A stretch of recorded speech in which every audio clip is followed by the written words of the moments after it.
Good afternoon, folks. Indy truck Davy out the truck and at home in his office in Salisbury, North Lanarkshire, where it is a cold November day. It's Armistice Day. And it's sunny and it's 7 degrees. That's the weather forecast for Salisbury, North Lanarkshire. If you want to know what the weather's like, look out your rain one day. Now, what brings Davy to your screens today on Armistice Day? A day that the bent, corrupt, stupid British state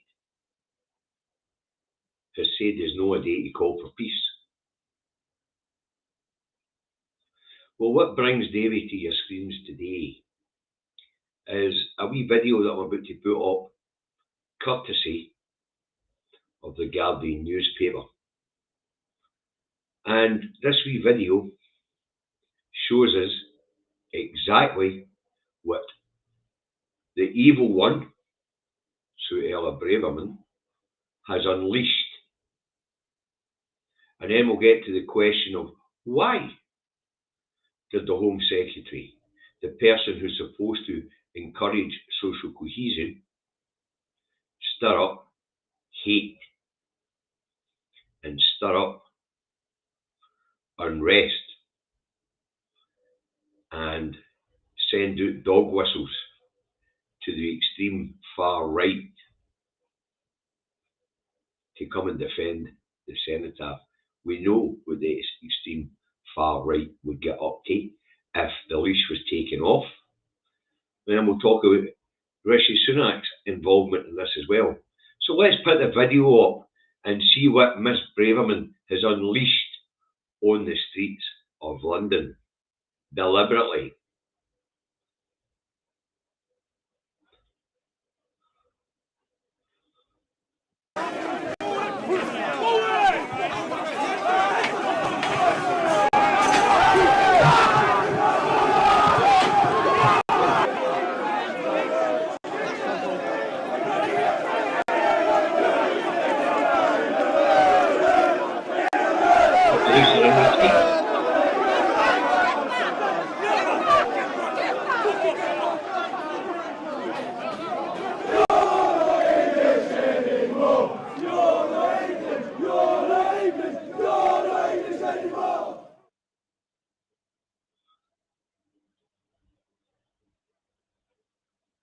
Was there much to the video? There'll be more footage being released later. I'm not going to cover it. But why did Sunak Braverman brand peaceful protest demanding a ceasefire as hate marches and hate speech? Why did Sunak Braverman pressurise the Met Chief Commissioner or Chief Officer to ban the protest on Armistice Day, the perfect day to call for a ceasefire? Well, why did Sunak Braverman, the Home Secretary, whose job it is to protect the people and promote social inclusiveness, set the heather on fire?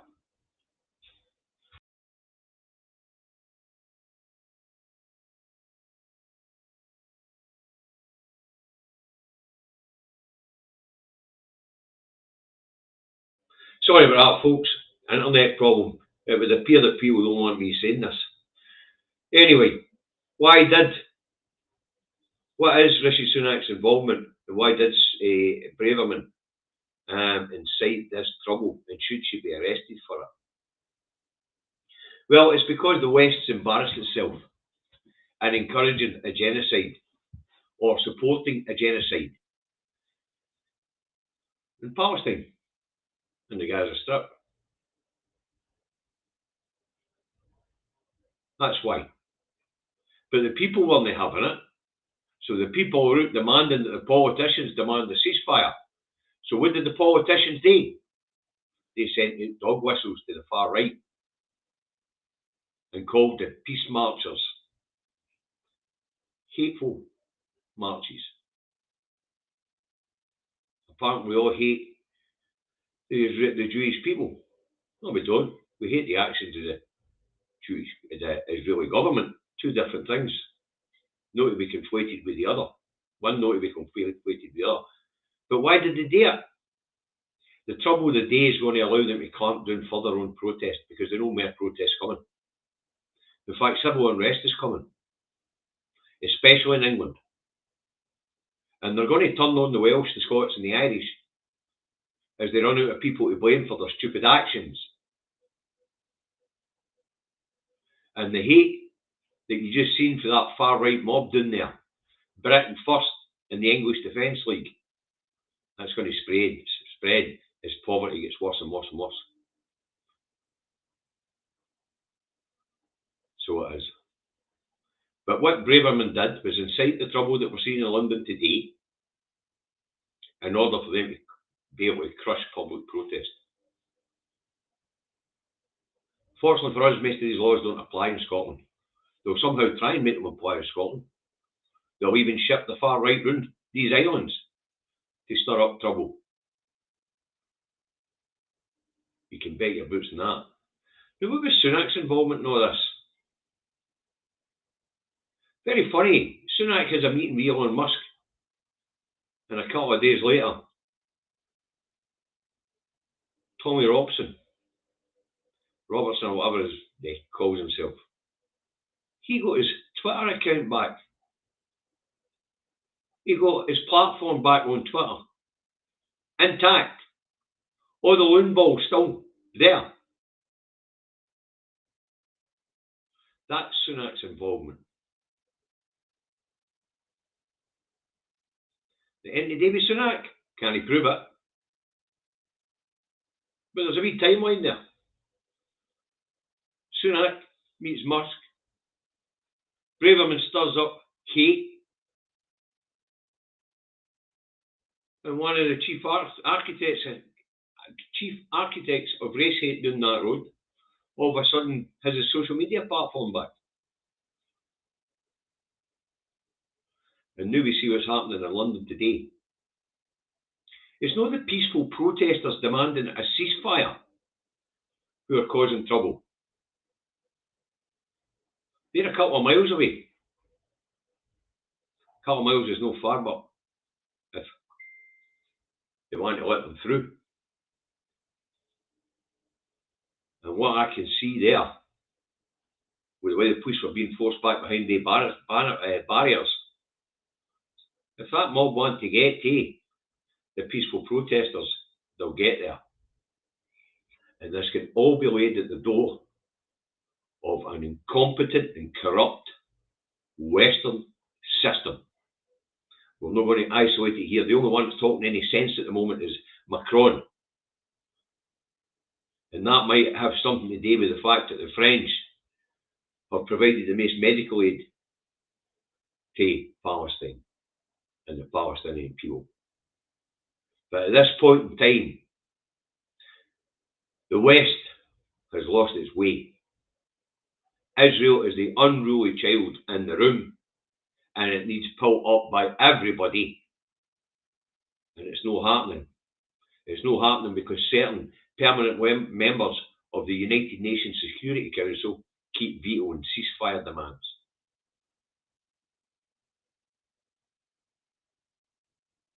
There's something not right here. 4,000 children dead and counting. That's only the ones we have identified. This isn't a defence. But that shower of shite down that road, including Starmer, know they've got this called morally wrong, and they're using the press and dog whistles to hide behind.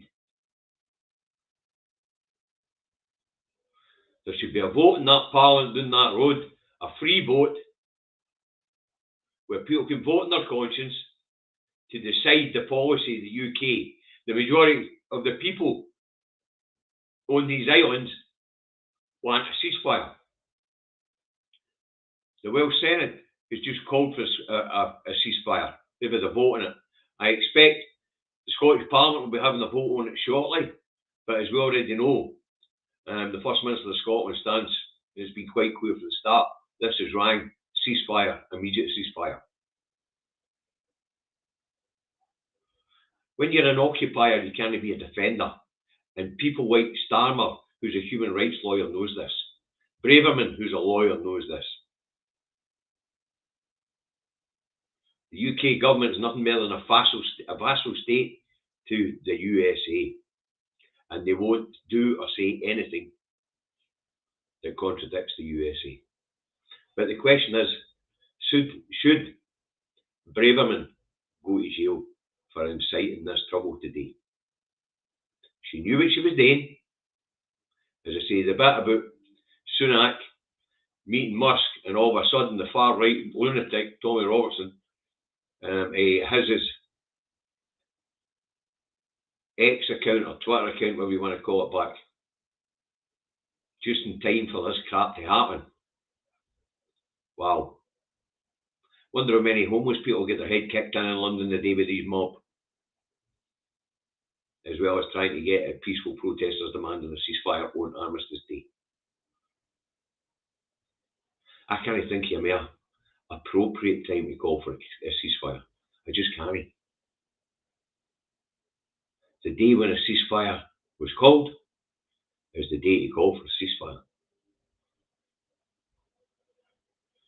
The fact that the UK government have tried to turn that into some sort of front to call for a ceasefire on Armistice Day. And what's this Remembrance Weekend piss all about? I don't remember there ever being a Remembrance Weekend. Yep, there's days when Armistice Day falls on a Friday, but it's always Sunday.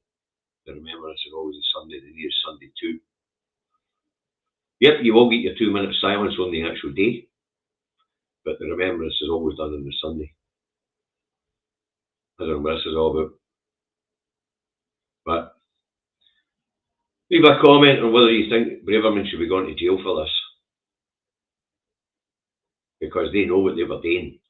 And the reason behind it, they're fascists and they're becoming more authoritarian each day. And what's happening this weekend will definitely give them the incentive to bring their jackboots down on legitimate protest down that road. Legitimate protest down that road's over. Over. Done. Fascism has won. And fascism has set up the circumstances to win. But, you know, they say you get what you voted for. Guess what? We in Scotland didn't fucking vote for us. Thankfully, your law isn't our law. So we will continue our peaceful protests. And our police will police them properly, without coming under pressure from politicians who are angling to become the next leader of the far right down that road. Anyway, that's what brings David to your screen today. I hope you found what I had to say in this situation interesting. I hope you found it informative. If you liked this, please, if you're on YouTube, give it a like. If you're on Facebook, like and share. Thanks very much, folks. This is going to have consequences, and the people of England are not going to like the consequences of the trouble that's been stirred up.